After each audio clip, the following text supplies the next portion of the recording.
মুসলমান বাপজিরা চাচারা, এখান থেকে আমি আপনাদেরকে একটা শিক্ষা দিতে চাই যে নামাজ পড়ো ঠিক আছে, রোজা রাখো ঠিক আছে, সমস্ত আল্লাহর ইবাদত করো, কিন্তু দুনিয়ার মানুষের জন্য করো না।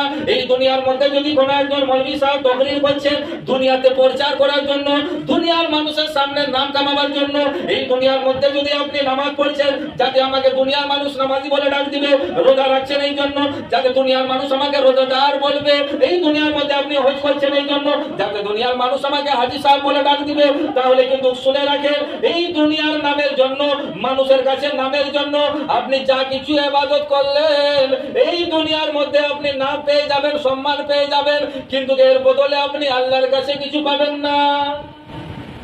আপনি আল্লাহর কাছে কিছু পাবেন না। এবার আপনি বলবেন যে কেন পাবো না? এই জন্য পাবেন না যে কাল যখন আপনি আল্লাহ রাব্বুল আলামিনের দরবারে, যেদিন আমার আপনার বিচারের দিন, হাসরের মাঠের মধ্যে যেদিন আমার আপনার বিচার হবে, সেই বিচারের দিনে যখন আমরা আল্লাহর কাছে দাঁড়াবো, সেখানে তখন আপনি বলবেন আল্লাহ ওই যে দুনিয়াতে আমি দক্ষিণা দিয়েছিলাম, আল্লাহ আমি দুনিয়াতে মসজিদ বানিয়েছিলাম, আল্লাহ আমি দুনিয়াতে রোজা রেখেছিলাম, আল্লাহ আমি দুনিয়াতে নামাজ পড়েছিলাম, আল্লাহ আমি দুনিয়াতে নেক আমল করেছিলাম, আল্লাহ আমি দুনিয়ার মধ্যে তোমার জিকির করেছিলাম, আল্লাহ তার বদলা কই, তার বদলা আপনি আমাকে দান করেন। তখন আমার আল্লাহ বলবেন যে ও মানুষ, তুমি দুনিয়ার মধ্যে নামাজ পড়ছিলে এই জন্য যাতে দুনিয়ার মানুষ আমাকে নামাজি বলে ডাক দেয়, দুনিয়ার মধ্যে তুমি রোজা রেখেছিলে এই জন্য যাতে দুনিয়ার মানুষ আমাকে রোজাদার বলে ডাক দেয়, দুনিয়ার মধ্যে তুমি তাকরীর করেছিলে এই জন্য যাতে দুনিয়ার মানুষের সামনে তোমার ওয়াহওয়াহি হয়ে যায়, দুনিয়ার মানুষের সামনে নাম কামাবার জন্য, প্রচার কামাবার জন্য তুমি এই জন্য নাক পড়েছিলে, এই জন্য তাকরীর করেছিলে, তাহলে দুনিয়াতে তুমি সম্মান পেয়ে গেলে, দুনিয়াতে তুমি নাম পেয়ে গেলে, আর আমি আল্লাহর কাছে তার বদলা পাবে না। আর আমি আল্লাহর কাছে তুমি কোনো বদলা পাবে না। কেন? দুনিয়ার মানুষকে রাজি করার জন্য, দুনিয়ার মানুষের কাছে নাম কামাবার জন্য, দুনিয়ার মানুষের কাছে সম্মান নেওয়ার জন্য আপনি যা কিছু ইবাদত করেছেন, যা কিছু আমল করেছেন দুনিয়ার মধ্যে তো আপনি পেয়ে গেলেন, কিন্তু এর বদলে আপনি আল্লাহ রাব্বুল আলামিনের কাছে কিছু পাবেন না। তাহলে এতে কি বোঝা গেল? যে নামাজ যদি আপনি পড়ছেন তো দুনিয়ার মানুষকে দেখাবার জন্য নয়, নামাজ যদি আপনি পড়ছেন তাহলে দুনিয়ার মানুষের জন্য নয়, রোজা যদি আপনি রাখছেন তাহলে দুনিয়ার মানুষের জন্য রাখবেন না, ইবাদত যদি আপনি করছেন তাহলে দুনিয়ার মানুষের জন্য করবেন না, দুনিয়াতে আপনি যদি দান দক্ষিণা করছেন তাহলে দুনিয়ার মানুষের জন্য করবেন না, যদি করতে হয় তাহলে সমস্ত ইবাদত, সমস্ত কাজকর্ম আপনি আল্লাহর জন্য করেন। আপনাকে সমস্ত কাজকর্ম আল্লাহ রাব্বুল আলামিনের জন্য করতে হবে। আজ আমরা দেখে থাকি মোবাইলের মাধ্যমে, ফেসবুকের মাধ্যমে, যদি কোনো মানুষ একটা গরিব মানুষকে দান করতেছে, যদি কোনো এই ঠান্ডার দিন আসছে, যদি কোনো একটা মানুষ কাউকে যদি কম্বল দান করছে, কম্বল বিলি করছে, সেই মানুষটা কি করে একটা সেলফি তুলে ফেসবুকের মধ্যে আপলোড করে দেয় যাতে দুনিয়ার মানুষ আমাকে দানকারী বলবে। তো আপনি যে ফেসবুকে, হোয়াটসঅ্যাপে যে আপনি একটা গরিব মানুষকে কম্বল দিচ্ছেন আর আপনি বলছেন যে একটা ছবি নাও, এবার আপনার একটা বন্ধু একটা ছবি নিল, সেটা নেওয়ার পরে আপনি ফেসবুকের মধ্যে আপলোড করে দিলেন, হোয়াটসঅ্যাপের মধ্যে আপনি বিলি করে দিলেন, দুনিয়ার মানুষকে আপনি দেখাবার জন্য আপনি যে দান করেছেন, আর আপনি মনে মনে করছেন যে আমি অনেক বড় নেক কাজ করেছি, এর বদলে আমি আল্লাহর কাছে পাবো, আমি নেকি পাবো, সওয়াব পাবো, আপনি ফুটি করে কিচ্ছু পাবেন না, কিচ্ছু পাবেন না। আপনি ভাবছেন যে আমি 10টা কম্বল 10টা গরিব মানুষকে আমি বিলি করলাম, তো আমি আল্লাহর কাছে আল্লাহর মেহবুব বান্দা হয়ে গেলাম, আমি আল্লাহর কাছে অনেক নেকদার বান্দা হয়ে গেলাম, আমি আমল নামার মধ্যে আমার আল্লাহ আমাকে অনেক নেকি দান করবেন না। কেন করবেন না? ওই যে আপনি একটা ছবি ক্লিক করলেন, ছবিটা ক্লিক করার পরে আপনি ফেসবুকে দুনিয়ার মানুষকে, আপনার ফলোয়ার্স আছে 1 মিলিয়ন, আপনি দুনিয়ার মানুষকে দেখাচ্ছেন 1 মিলিয়ন মানুষ কেন 5 মিলিয়ন মানুষ আপনার দেখছে, আর দেখে বলছে হ্যাঁ এই সাজিদ আনসারী, এই তো দানকারী, এ তো দেনেওয়ালা, এ তো মানুষের সাহায্য করনেওয়ালা, তাহলে মানুষটা খুব ভালো, ছেলেটা খুব ভালো। তাহলে দুনিয়ার মধ্যে আপনি নাম তো পেয়ে গেলেন, দুনিয়ার মধ্যে তো আপনি সম্মান পেয়ে গেলেন, কিন্তু যেদিন আপনি মারা যাবেন আর আপনি যদি ভাবছেন যে আমি এত নেক কাজ করেছি, তাহলে এর বদলা আপনি আখিরাতের মধ্যে পাবেন না, এর বদলা আখিরাতের মধ্যে পাবেন না। কেননা আপনি দুনিয়ার মানুষকে তো খুশি করে নিলেন, দুনিয়ার মানুষকে তো আপনি রাজি করে নিলেন। আমার দয়ার নবীজি বলছেন যে যদি দান দক্ষিণা খায়রাত যদি করতে হয় তাহলে এমন ভাবে করো যে তোমার পাশের লোক না জানতে পায়। আমি দুনিয়াকে দেখাবার জন্য কেন করব? আমি যখন কাউকে দান করব তখন আমি এমন ভাবে দিব যাতে যেন আমি দিয়ার আমার আল্লাহ জানে। সে না আমি যদি কাউকে দান করছি তাহলে 10টা মানুষকে দেখায় এই দেখো নাও আমি আপনাকে এটা গিফট দিচ্ছি। তো এই আমল তো দুনিয়ার মধ্যে থাকবে।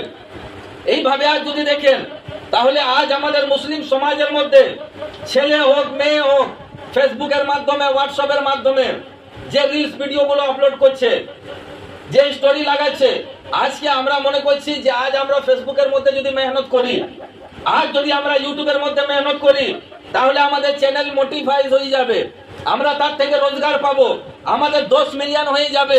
আমি কিন্তু এখান থেকে আপনাদেরকে একটা মেসেজ দিতে চাই যে এই দুনিয়ার মধ্যে আপনি 10 মিলিয়ন করার অপেক্ষায় আছেন যে আমার 10 মিলিয়ন হয়ে যাবে, ফেসবুকের মধ্যে আমার একটা নাম হয়ে যাবে। কিন্তু মনে রাখবেন এই 10 মিলিয়ন আপনার সে ফেসবুকে অ্যাকাউন্ট হয়ে রয়ে যাবে, কিন্তু আপনি একদিন থাকবেন না, আপনি এই দুনিয়ার থেকে ইন্তেকাল করে সেই কবরের মধ্যে যেতে হবে। কি হবে? আপনি যে 20 বছর ধরে এত মেহনত করলেন যে আমি ফেসবুকে আমার মনিটাইজ করব, তার থেকে আমি ইনকাম করব, সেই ফেসবুকের মধ্যে আমার 5 মিলিয়ন 10 মিলিয়ন যেন আমার সাবস্ক্রাইবার হয়ে যায়, আমি তার থেকে রোজগার পাবো, তার থেকে আমি নাম পাবো, সে 10 মিলিয়ন 5 মিলিয়ন আপনি করছেন কি করে? নাচ গান ভিডিও করে। তাহলে শুনেন যে নাচ গান ভিডিও তো আমাদের ইসলাম ধর্মের মধ্যে না যায়, হারাম আছে, কিন্তু তার সত্ত্বেও আপনি করলেন দুনিয়ার মানুষকে দেখে যে ওই যে হিরোটা নাচছে, ওই যে ছেলেটা নাচছে, ওই যে মেয়েটা নাচছে, তার দেখে আমিও নাচবো, তার দেখে আমিও ভিডিও আপলোড করব। তাহলে শুনে রাখেন যে তাদের জন্য তাদের ধর্ম তাদেরকে ইজাজত দিচ্ছে যে তোমরা জানা করো, তোমরা নাচো কুদো লাফাও, কিন্তু আমাদের শরীয়ত আমাদেরকে ইজাজত দিচ্ছে না। আমাদের হাদিস, আমাদের কোরআন এগুলো আমাদেরকে ইজাজত দিচ্ছে না। ও মুসলমান, আপনারা আজকে আমাদের যুবক ছেলেরা নেচে নেচে গান বলে বলে একটা ভিডিও ফেসবুকের মধ্যে আপলোড করে দিচ্ছে, সেই ভিডিও কিন্তু ফেসবুকের মধ্যে হাজার হাজার মানুষ দেখছে। আপনি যে নাচছেন, আপনি নাচার কারণে আপনি তো গুনাহগার হচ্ছেন, আপনি যে গান বলছেন, গান বলার কারণে আপনি তো গুনাহগার হচ্ছেন, এবং আপনি যে ভিডিও আপলোড করেছেন যারা দেখছেন তারাও গুনাহগার হচ্ছে, যারা শুনছে তারাও গুনাহগার হচ্ছে। অতএব আপনি তো দুনিয়া থেকে ইন্তেকাল করে চলে যাবেন, সেই কবরের ভেতরে যাওয়ার পরও আপনি শান্তিতে থাকবেন না। কেন শান্তিতে থাকবেন না? যে আপনার আপলোড করা ভিডিও ফেসবুকের মধ্যে কিয়ামত পর্যন্ত রয়ে যাবে। আপনার যাওয়ার পরে সেই ভিডিওটা কিন্তু ফেসবুকের মধ্যে আপলোড হয়ে যাবে। যতদিন পর্যন্ত দুনিয়ার মানুষ দেখবে, যতদিন পর্যন্ত সেই ভিডিও আপলোড করা থাকবে, আপনি মারা যাওয়ার পরও কবরে শান্তি পাবেন না। ও মুসলমান বাপজিরা ভাইরা, এই জন্য আপনাকে বলতে চাই, যদি আপনি ফেসবুকে ভিডিও আপলোড করবেন তাহলে আপনি একটা নাত করেন, তকরির করেন, কোন একটা হাদিস করেন, যাতে হবে কি যে মানুষ দিনের শিক্ষা পাবে। করতে হলে এমন কাজ করেন, এই যে আমরা যে মোবাইলের মাধ্যমে যে না তকরির যে ভিডিওগুলো আমরা রেকর্ড করি, তো আমাদের উদ্দেশ্য কি থাকে? যাতে এই তকরিরের মাধ্যমে মানুষ যেন সঠিক জিনিসটা বুঝতে পারে, মানুষের ভুল ভ্রান্তিটা যেন শেষ হয়ে যায়, মানুষ যেন আমল করে। আজ আমরা দেখবেন অনেক অনেক মানুষ এমনও আছেন যারা মোবাইলের ভিডিও দেখো নিজের জিন্দগিকে পাল্টাচ্ছে। তকরির শুনে, বড় বড় আলিম ওলামাদের তকরির শুনে, তাদের মশলা মশাইল জেনে মানুষ আজকে নিজের জীবনের মধ্যে সুধার আনছে। তাহলে এমন কাজ করেন, এবার হয়তো আমি একটা ভিডিও আপলোড করলাম যে এইভাবে নিজের জিন্দগিকে পার করেন, এই গুনাহ থেকে বাঁচেন, এটা হচ্ছে এই গুনাহ, এটা হচ্ছে এই গুনাহ। এবার সে ভিডিও আপলোড করা আছে ফেসবুকের মধ্যে, কাল দিন আমি মারা যাব, কুল্লু নাফসিন যায়কাতুল মউত, সকলকে এক না একদিন মৃত্যুর স্বাদ চাখতে হবে। আপনিও মরবেন, আমিও একদিন মরে যাব, কিন্তু ওই যে ভিডিওটা আমি আপলোড করে রেখেছি সেই ভিডিও দুনিয়ার মানুষ দেখবে। দেখার পরে যত মানুষ নেক ভিডিও দেখবে, হাদিস শুনবে, তকরির শুনবে, নাচ শুনবে, আমার আপলোড করা নাচ তকরির, তার থেকে মানুষ নেকি পাবে, তার থেকে মানুষ নেকি পাবে। এবং সে মানুষ যদি আমল করে নেয় তাহলে সে আমল করার বিনিময়ে আবার ডবল নেকি আমরা পেয়ে যাব। এই জন্য তো নবী বলছেন যে আপনি যদি কোনো একটা জিনিস জানেন তো সেটা আপনি অন্য কাউকে সে তরিকা শিখান। হয়তো আপনি জানেন যে আমাদের সমাজের মধ্যে আমরা মুসলমান দাঁড়ায় দাঁড়ায় যদি আমরা জল খাবো তাহলে আমরা গুনাহগার হব। আমাদের নবী দাঁড়ায় দাঁড়ায় জল খেতে নিষেধ করেছেন, আপনি বসে বসে খাচ্ছেন, সুন্নাতের উপরে আমল করছেন, সুন্নাত তরিকায় আপনি আমল করছেন। এবার আপনি দেখছেন যে আমাদের এই কোনো জায়গাতে আপনি দেখলেন যে আমাদের একজন মুসলমান দাঁড়ায় দাঁড়ায় জল খাচ্ছে, এবার তাকে যদি আপনি শিক্ষা দিলেন যে ভাই কিংবা চাচা দাঁড়ায় দাঁড়ায় জল খাও না বাবা, এটা কিন্তু আমাদের ইসলাম ধর্মের মধ্যে আমাদেরকে ইজাজত দিচ্ছে না, দাঁড়ায় দাঁড়ায় জল খাওয়াটা নিষেধ আছে। এবার আপনি তাকে শিক্ষা দিলেন, এবার ওই মানুষ যদি আমল করে নেই আর সেই দিন থেকে যদি দাঁড়ায় দাঁড়ায় জল খেতে যদি বন্ধ করে দেয় তাহলে আপনি যে ওই মানুষকে খারাপ পথের থেকে আপনি সঠিক পথ দেখালেন এবং একটা নবীর সুন্নত তরিকায় আপনি তো আমল করছেন এবং আপনি তাকে শিক্ষা দিলেন, তার বিনিময়ে ওই মানুষটা যদি আমল করে নেই তাহলে কিয়ামত পর্যন্ত আপনার আমল নামার মধ্যে আল্লাহ পাক নেকি দিতেই থাকবে। এবার কাল কিয়ামতের দিনে হাসরের ময়দানের মধ্যে আপনি দেখবেন যে আমাদের এত নেকি কোথা থেকে এলো, তখন আমাদের আমল নামার যে পাতাগুলো সেগুলো খুলে খুলে আমাদেরকে দেখানো হবে যে বান্দা দুনিয়ার মধ্যে তোমরা এই নেক আমলগুলো করেছিলে। এবার যদি আমরা গুনাহগারের কাজ করে থাকি তাহলে আমাদের সমস্ত গুনাহ কাল হাসরের মাঠের মধ্যে খোলা হবে। আজ আপনি তো মনে করছেন যে আমরা গুনাহ করছি, তো আমাদের গুনাহকে দুনিয়ার মানুষ তো দেখতে পাচ্ছে না, কিন্তু মনে রাখবেন আল্লাহ পাক আমাদের গুনাহকে দেখছেন। আর শুনেন, জানেন এর আগের জামানায় যখন মানুষ গুনাহ করত, কোন মানুষ যখন চুরি করত, তখন তার ঘরের দরজার মধ্যে লিখে দেওয়া হতো যে এই মানুষটা চোর। যদি কোনো মানুষ জানা করত তাহলে তার দুয়ারের মধ্যে লিখে দেওয়া হতো। আমি এই মশলাটা আমি জানতাম না, কিন্তু কালকে মুফতি খালিদ হোসেন বোকারো থেকে এসেছিলেন এক জায়গা থেকে, তো ওখানে আমিও ছিলাম। তো উনি দেখেন এই জন্য বলে যে আলিম ওলামাদের সংঘাত ইখতিয়ার করো, আলিম ওলামাদের সঙ্গে উঠা বসা করো, আলিম ওলামাদের কাছে যে আদবের সহকারে তাদের কাছ থেকে জানার চেষ্টা করো। আমরা যখন কোনো বড় বড় মুফতি আনে কেরাম, যখন বড় বড় আল্লামার কাছে যখন আমরা যাই, তখন আমরা যে সেখান থেকে আদবের সহকারে বসে যাই, আর সেখান থেকে দিনাদের ওই যে ফ্যাক্টরির মধ্যে যে জিনিসগুলো আছে সেখান থেকে কিছু কিছু আমরা হাসিল করার চেষ্টায় থাকি। তো কাল মুফতি সাহেব খুব একটা দামি কথা বললেন জানো, এর আগের যে উম্মত গুলো ছিল তাদের মধ্যে যখন কোনো মানুষ চুরি করত আর যখন সে ধরা পড়ে যেত, তখন তার ঘরের দরজার মধ্যে লিখে দেওয়া হতো যে এই মানুষটা চোর।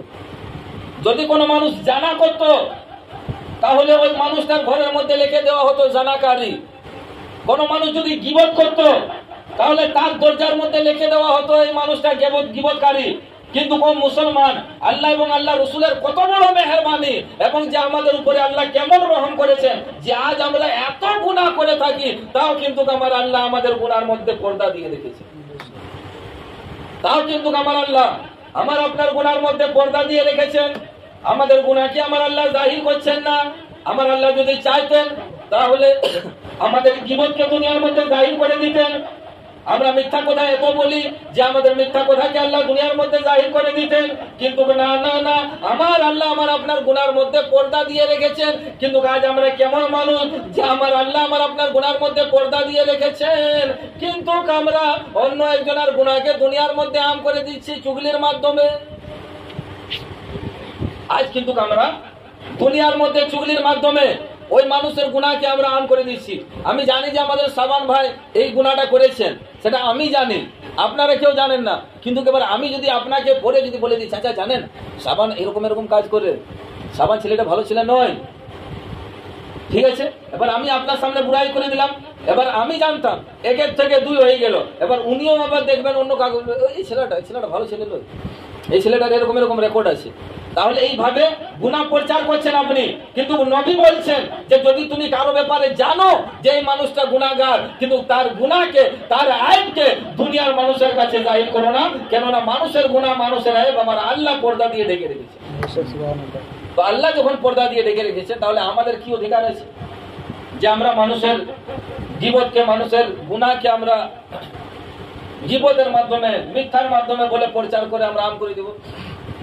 তো এই জন্য আল্লাহ তাবারক ওয়া তাআলা বান্দাদের উপরে অনেক বেশি রহম করেন।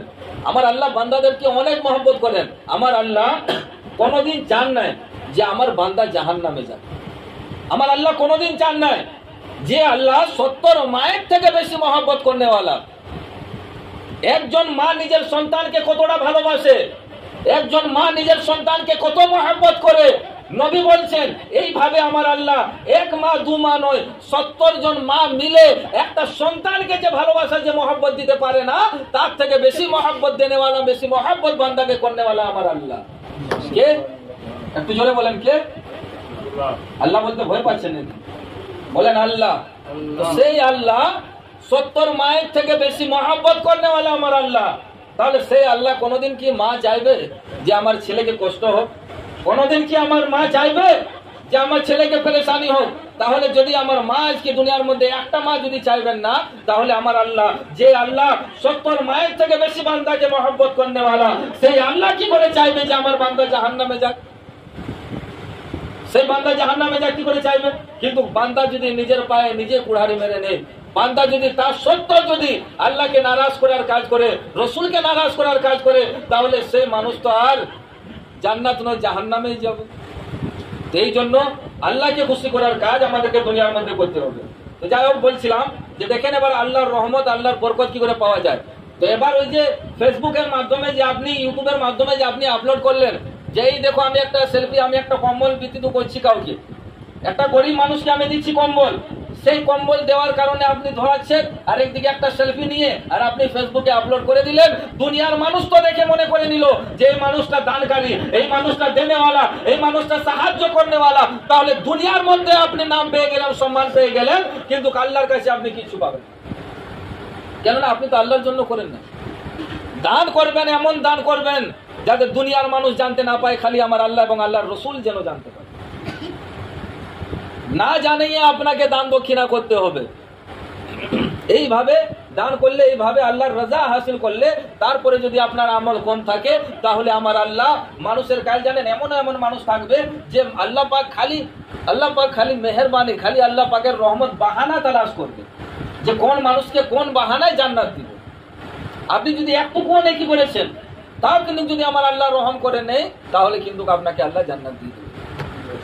কিন্তু কেমন নয় যে নামাজ পড়বেন না, রোজা রাখবেন না, ইবাদত করবেন, সেগুলো করতে হবে, ফরজ করা হয়েছে, সেগুলো করতে হবে। এবার চলেন, আমি বলছিলাম যে ওই যে কাল কিয়ামতের দিনে হাসরের মাঠের মধ্যে নবী বলছেন দুজন মানুষ এমন থাকবে, একজন মানুষের কাছে পাহাড়ের থেকে বেশি নেকি থাকবে, ওই মানুষের আমলনামার মধ্যে নামাজেরও কমি থাকবে না, ওই মানুষের কাছে রোজার কমি থাকবে না, ওই মানুষের আমলনামার মধ্যে কোনো ইবাদতের কমি থাকবে না। তখন আমার আল্লাহ বলবেন, ও ফেরেশতা যাও যাও, আমি এই বান্দার উপরে রহম করে দিলাম, আমার এই বান্দাকে নিয়ে তুমি জান্নাতে চলে যাও। আবার দ্বিতীয় নাম্বার মানুষ এমন থাকবে, যার কাছে নামাজ থাকবে না, যার কাছে রোজা থাকবে না, যার কাছে হজ থাকবে না, যার কাছে যাকাত থাকবে না, ওই মানুষের আমলনামার মধ্যে নেকি থাকবে না। তখন আমার আল্লাহ বলবেন, ও ফেরেশতারা যাও, এই মানুষকে নিয়ে জাহান্নামে চলে যাও।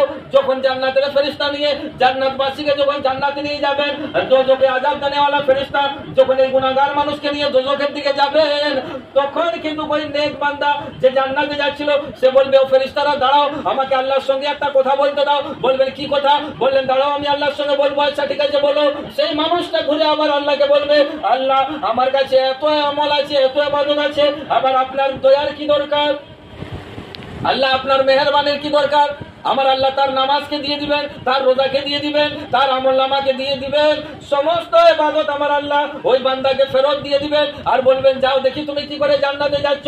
জান্নাতে যাচ্ছিল কিন্তু হয়ে গেল জাহান্নামী।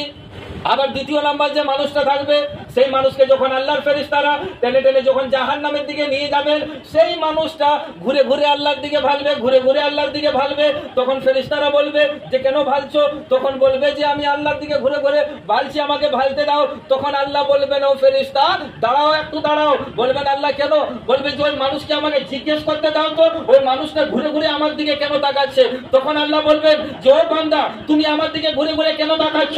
তখন সে মানুষটা কি উত্তর দিবেন জানেন? হাদিসের কথা আমি আপনাদেরকে বলছি। তখন সেই মানুষটা বলবে যে, আল্লাহ শুনো, ও আল্লাহ রাব্বুল আলামিন, এই দুনিয়ার মধ্যে যখন আমি ছিলাম, তখন যেখানে আমি শুনতাম তোমার নাম আল্লাহ, সেখানে তোমার আমি আরেকটা নাম শুনতাম রহমান, সেখানে আমি তোমার আরেকটা নাম শুনতাম রহিম, সেখানে আমি তোমার আরেকটা নাম শুনতাম জব্বার, সেখানে আমি তোমার আরেকটা নাম শুনতাম যে আল্লাহ নাকি রহমান ও রহিম। আল্লাহ এই জন্য আমি তোমার দিকে বারবার ঘুরে ঘুরে তাকাচ্ছি যে আমার তো আমল ভালো নেই, আমি তো জাহান্নামে যাচ্ছি, আপনার নাম হচ্ছে রহমান ও রহিম। যদি আপনি আমার উপর রহম করে দেন, যদি আপনি আমার উপর দয়া করে দেন, তাহলে আমি জাহান্নামে যাওয়ার থেকে বেঁচে যাব। আমার আল্লাহ বলবেন যে, যাও, তোমার এই মহব্বত, তোমার এই ভালোবাসা আমি আল্লাহ এতটাই পছন্দ করে নিয়েছি যে, ও ফেরেশতারা আর আমার এই বান্দাকে জাহান্নামে নয়, জাহান্নামে আর নিয়ে যাওয়ার দরকার নেই, আমার এই বান্দাকে তুমি জান্নাতি পোশাক পরিয়ে আর জান্নাতের মধ্যে প্রবেশ করে দাও। আমার এই বান্দাকে আর জাহান্নামের দিকে নিয়ে যাও না, আমার এই বান্দাকে জান্নাতের দিকে নিয়ে চলে যাও। মানুষটার কাছে কোনো আমল ছিল? কোনো আমল ছিল না, কিন্তু সে আল্লাহর নাম রহমান ও রহিম, তার বিনিময়ে সে আল্লাহর উপরে